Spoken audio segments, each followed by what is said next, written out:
모터사이클 매니아 여러분 안녕하십니까? 현승만입니다. 현승만의 모터사이클 이야기 2010년 2월 방송 지금부터 시작하겠습니다. 지금 밖에 비가 좀 주룩주룩 내리고 있습니다. 이렇게 봄비가 한번 쫙 내려줘야 노면에 있는 넘막하신들 싹 쓸려 내려가죠. 지금도 제가 이제 촬영하느라고 밖에 좀 나갔다 오고 북한강 쪽에 한번 이게 왔다 갔다 했는데요. 아직도 뭐 군데군데 얼음이 있고 그 얼음이 녹아서 조금씩 물 흘러내리고 염화칼슘도 바닥에 좀 많이 잔재해 있습니다. 그래서 날씨가 추워지면 부은 게 떠서 올라가고 약간 노면이 반짝반짝 거리잖아요. 그러면 염화칼슘기가 올라오는 거거든요. 그때 도로가 굉장히 미끄러우니까 라이더 여러분들 아직까지 날씨가 조금 많이 따뜻해졌죠? 하지만 좀 조심해서 라이딩 하셨으면 좋겠습니다. 우선 이번 달에 뉴스 소식이 좀 많이 들어와 있습니다. 뉴스 말씀드리고 다시 이제 댓글하고 라이딩 테크닉 그런 순으로 2월달도 진행하겠습니다. 지난달이죠. 지난달 방송에 사상 유례 없는 조회수를 기록을 했습니다. 너무 감사드리고요. 지금 현재 카운터 된 것만 해도 13,000명이 넘어섰습니다. 너무 감사하고요. 지금부터 뉴스를 말씀을 드리겠습니다. 지난 한 달간에 있었던 업계 소식이라든가 아니면 뭐 특별한 소식이라든가 이런 부분들을 전달을 해드리겠습니다. 먼저 그 혼다에서 보내온 소식입니다. 예, 혼다 모터사이클 강남 딜러 이전 안내입니다. 현재 대치동에 있는 강남 딜러가요 16일 날 2월 16일이었죠. 서초구 방배동으로 이전을 했답니다. 새로 이전하는 강남 딜러는 넓은 대로변에 위치하여 접근성이 용이한 뿐만 아니라 서비스를 받는 고객들이 편히 쉴 수 있도록 라운지를 마련했답니다. 거기서 커피 한 잔씩들 하고 가시랍니다. 이에 따라 기존 대치동 강남 딜러는 10일부터 일부 이용에 제한이 있을 수 있으니까 참고하시기 바랍니다. 그리고 톤 레이싱 모델과 VT 1300CX의 촬영 현장 스케치 스크랩 이벤트를 한다고 합니다. 거기 그 혼다 홈페이지 가시면 자세한 내용이 있고요. 이거 이렇게 해도 이렇게 스크래치가 아니구나. 스크래치는 그 기스 그 일본 말인데 스크래치가 아니라 스케치 스크랩이 됩니다. 이거를 1등 하면요 혼다 코리아 자켓을 드리고요. 한 명한테 라이딩 글러브 2명, 혼다 명함 지갑 5명. 좀 짭니다. 좀 많이 주지. 그리고 호넷 CB600F ABS 사양 할인 판매를 한다고 합니다. 혼다에서 10% 할인된 가격에 등록세 취득세 65만원 지원을 해주고요. 기간은 2월 10일부터 3월 31일까지 해당된답니다. 이 기간 동안에 혼다의 CB600F 호넷 ABS 사양을 구입하실 의향이 있으신 분들은 재빨리 하시는 게 좋을 것 같습니다. 네, 다음은 할리데이비슨 소식입니다. 할리데이비슨 코리아가 대진 모터스와 대전 딜러를 협약을 했답니다. 지난 2월 9일 날이고요. 할리데이비슨 코리아 대표 이계용 씨는 대진 모터스 대표 박은기를 대전 지역 공식 딜러로 선정하는 계약을 체결했다고 9일 날 밝혔고요. 할리데이비슨 코리아는 이번 딜러 계약으로 대전 및 충청도 지역까지 아우르는 영업망을 확충하게 되었으며 할리데이비슨 코리아의 첫 공식 딜러가 된 대진모터스는 대전 유성구의 상반기 내 매장을 오픈할 예정이랍니다. 오픈을 아직 한 건 아닌 것 봅니다. 대진모터스가 운영하게 될 할리데이비슨 코리아 대전 딜러는 할리데이비슨 모터사이클 액세서리와 라이딩 의류는 물론 정비 서비스까지 원스톱으로 제공할 예정입니다.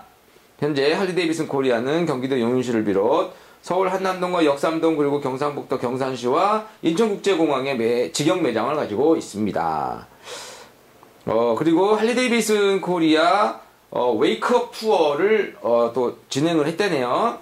이거는 얼마 전이네요. 22일 날이네요. 2월 22일 날 서울 한남동에서 강원도 홍천까지 왕복 250km 구간을 달리는 웨이크업을 진행했다. 웨이크업 이게 일어나라 이런 건가요? 영어가 짧아서 맞는지 모르겠습니다. 웨이크업 투어는 본격적인 라이딩 시즌을 앞두고 겨우내 움츠렸던 라이더와 모터사이클을 깨우는 투어다라고 하고 소개를 하고 있고요.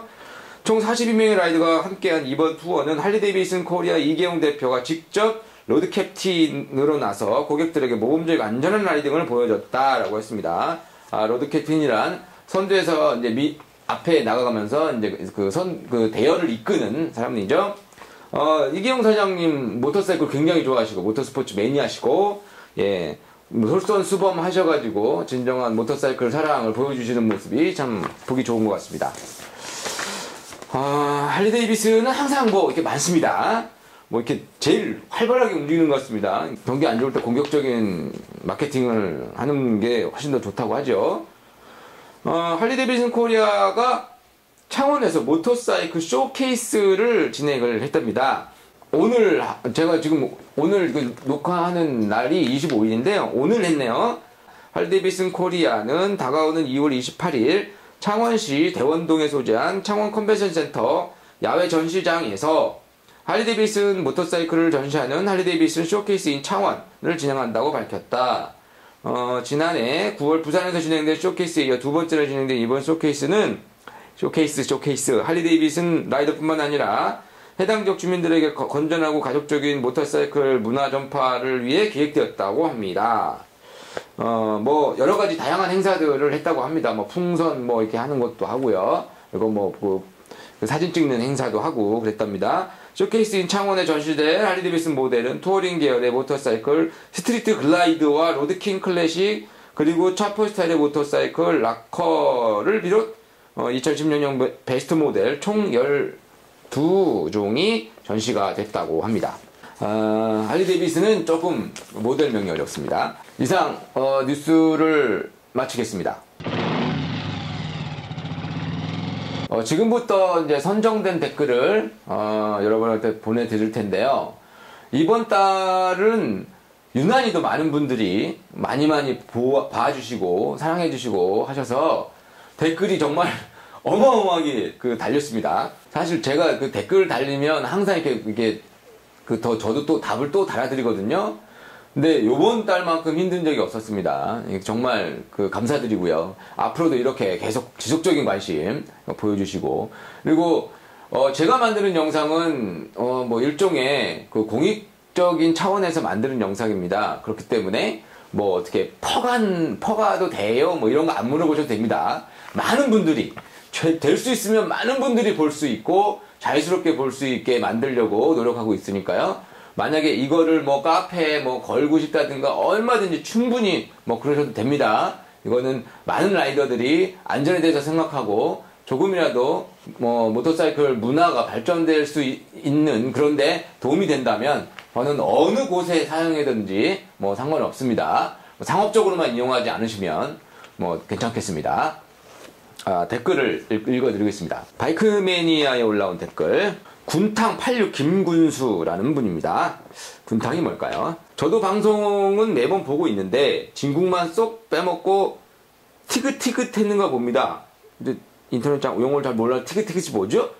제가 헌혈을 주기적으로 하는데요. 주위에서 반대합니다. 왜요? 좋은 건데.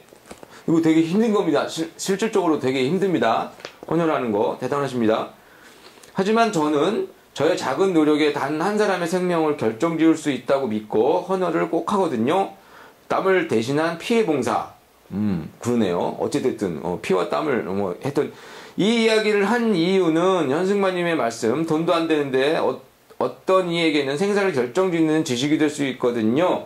같은 마음에 혼자 고생하시는데 더 열정적으로 좋은 정보 많이 주시라고 이제부터라도 꾸준히 응원하겠습니다. 감사합니다. 돈이 되면 좋죠. 이 방송을 해서 돈이 되면 좋은데 누가 이 방송을 보고서 이렇게 스폰을 해줄 것이며 일단 그런 것들 많이 기대 안 하고요. 헌혈 굉장히 좋은 겁니다. 저도 한 7, 8장 있었는데 여기저기 다 이제 줬거든요. 친구 아버님이 아프시다. 라이딩 하다 보면은 누가 피가 필요하더라. 이런 문제 많이 들었는데요. 헌혈하시는 분 정말 대단합니다. 군탕 86 김군수님, 나이가 많으신 분도 아닌 것 같은데 참 기특한 사고방식으로 세상을 살아가는 것 같습니다. 아름답습니다. 아이러브 바이크님, 역시 바이크매니아 댓글입니다. 영상에서 나왔던 도로 상황과 더불어 언덕이 진 로타리를 넘어가자마자 급코너 내리막인 경우도 있습니다. 그런 데 있습니다. 가속했다가는 ABS 장착된 자동차고 바이크고 없습니다. 하여튼 다 위험하다는 얘기죠. 달려오던 관성 때문에 도로에 밀착되는 타이어 그립력이 떨어져 브레이킹 순간 슬라이딩입니다. 정말 대책 없더군요. 무조건 전방 주시 파악이 안 되면 감속해야 되고 항상 상황 암시를 해야 돌발 상황에서 대처할 수 있는 것 같습니다. 맞습니다. 항상 최악의 상황을 이렇게 상상을 하시고 만약에 발생될 수 있는 돌발 상황이라는 거 이런 것들을 염두에 두셔야 도로에서 좀 더 안전하게 이렇게 할 수 있습니다. 사고가 나는 유형들을 보면 베테랑보다 그리고 아예 초보자보다 이제 라이딩을 한 1년 조금 넘게 하신 분들이 사고에 노출될 가능성이 많습니다. 왜 그러냐면 딱 그 시기에 모터사이클 적응이 됐다. 나 이제 좀 탄다. 라고 자만을 하는 시기 그 타임이거든요. 그때 한 번 더 생각을 해보시는 시간을 가졌으면 좋겠습니다. 바이크 튜닝 매니아, 네이버의 최고 카페죠. 바이크 튜닝 매니아에 올라온 댓글입니다. 콘이라는 닉네임을 쓰고 계십니다. 콘님. 저는 개인적으로 아들을 좋아합니다. 콘은 오르막이다가 평지나 내리막으로 바뀌는 부분 시야 확보 안 될 때 속도 내면 위험하죠. 히응. 쭉 오르막이면 브레이킹도 잘 되고 괜찮지만 히응. 내리막에서 속도 내는 것도 위험하더라고요. 브레이킹이 많이 잘 안 돼서 몸도 쏠려 있어서 불편한 상태고 히응. 좋은 영상이에요. 히응을 굉장히 즐겨 하시는 분인 것 같습니다. 맞습니다.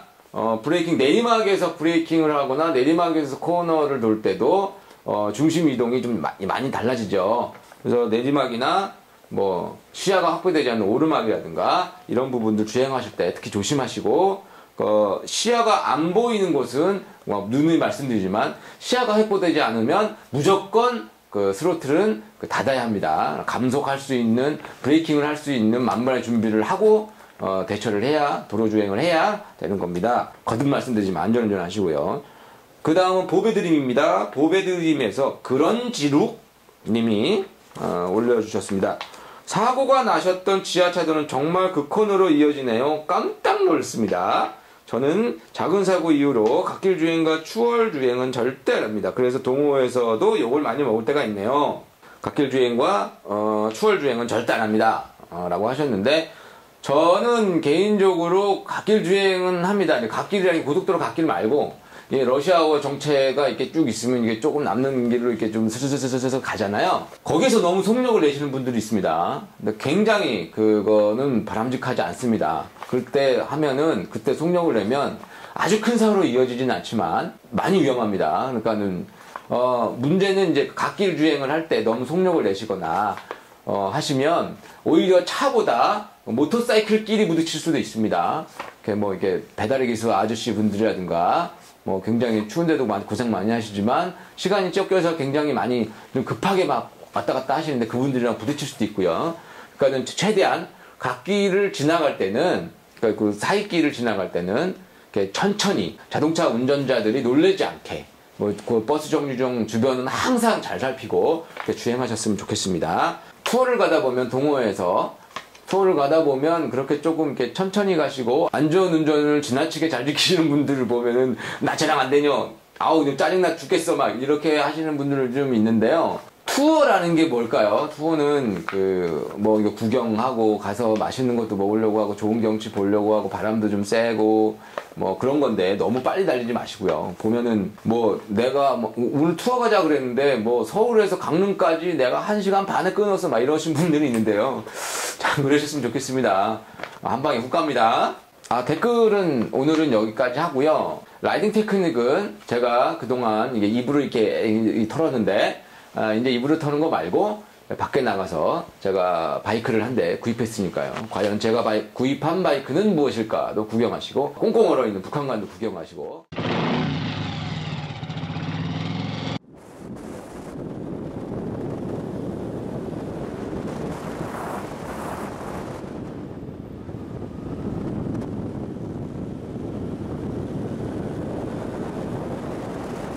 안녕하십니까 모터사이클 매니아 여러분, 현승만입니다. 오늘은 날씨가 풀려서 북한강 주변으로 한번 나와봤습니다. 그런데 아직도 보시면 아시겠지만 강이 꽁꽁 얼어 있습니다. 이만큼 두껍습니다. 얼음 두께가. 저거 풀리려면 굉장히 많은 시간이 걸리겠는데요. 아직도 노면에는 염화칼슘 끼가 너무 많아요. 중간중간에. 그리고 산에서 흘러내린 물들이 코너마다 이렇게 해갖고 고리져갖고 물이 지나기 때문에 라이딩 하실 때, 투어 가실 때 조심하셔야 될 것 같고요. 제가 눈으로 직접 확인했습니다. 바이크를 제가 라이딩 교육용으로 사용한 바이크를 하나 장만한다고 말씀을 드렸는데, 지금 이 녀석입니다. 이탈젯 브랜드의 SPT350이라는 네이키드형 바이크고요. 순행 병렬 2기통 엔진을 갖고 있습니다. 그리고 배기량은 320cc고요. 뭐 기본적으로 그냥 뭐 됐습니다. 뭐 그냥 달려줍니다. 오늘은 발의 자세에 대해서 좀 얘기를 좀 나눌까 합니다. 라이더 여러분들이 이제 발의, 지난 시간에도 이제 발의 중요성, 발의 중심이 어디에 가 있느냐, 이거에 대한 중요성, 뭐 이런 것들 제가 이제 말씀드리고, 같이 이제 댓글 속에서도 말씀들을 많이 나누셨는데요. 그러면 발 옆에 붙어 있는 이제 매뉴얼 바이크가 되겠죠. 스쿠터에는 그런 발로 조작하는 그런 게 없으니까. 매뉴얼 바이크에서 발이 조작해야 되는 레버류들, 그런 것들을 어떻게 해야 뭐 효과적인가, 좀 더 안전하게 라이딩을 할 수 있는가, 뭐 이런 것들 좀 알아보도록 하겠습니다. 자, 오른발에 대해서 먼저 말씀을 드리겠습니다. 전 지금 뒤꿈치를 여기 힐가드라고 하죠. 힐가드 여기에 붙입니다. 저 같은 경우에는 여기에 붙여서 바이크와 일체감을 높이고요. 브레이크를 작동하지 않을 때 오른쪽 발에는 후륜 브레이크가 있죠. 그러면 브레이크를 작동하지 않을 때는 살짝, 왜냐하면 진동이 오거나 했을 때 브레이크 레버를 잘못 눌러서 오작동을 하는 것들을 방지하기 위해서 저는 이렇게 약간 좀 벌려줍니다. 그래서 항상 어느 순간에 어떤 포인트에서든 즉각적으로 할 수 있는 거리, 그러니까 굉장히 가까운 거리에 발을 놔두고요. 브레이크를 해야 되겠다라고 하면 바로 즉각적으로 들어갈 수 있게 이런 자세로 탑니다. 이것은 뭐 엔드로도 그렇고요. 그런데 모토크로스 선수들 같은 경우에는 이런 자세로 라이딩을 하다가 필요할 때만 앞으로 뺍니다. 그건 이제 약간의 트랙이 일정하게 정해져 있기 때문에 그런 특성이 있는데요.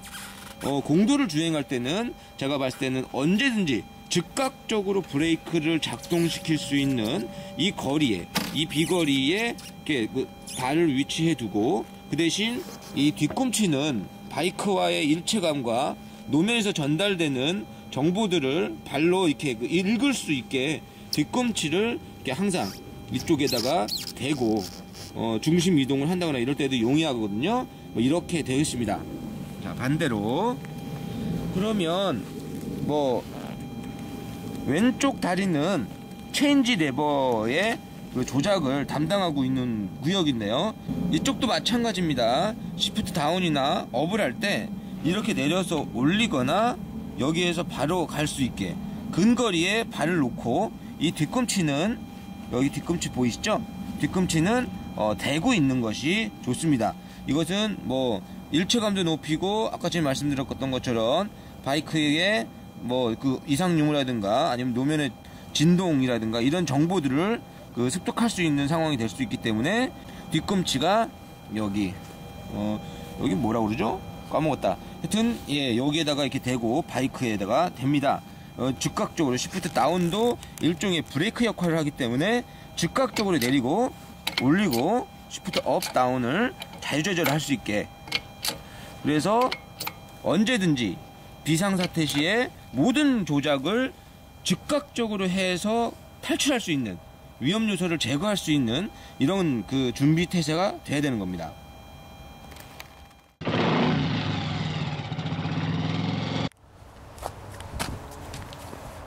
오우 씨, 다 얼었어. 오우 몸이 여기 들어가도 되나? 오우 무섭다. 오우 무섭다. 지금 한 50cm는 되는 것 같아요. 아직도 여기 북한강 쪽은 이렇게 두꺼운 얼음이 얼어가지고 사람이 지나다니도 별로 무리가 없을 정도로 얼음이 안 녹았어요. 대단합니다, 지금.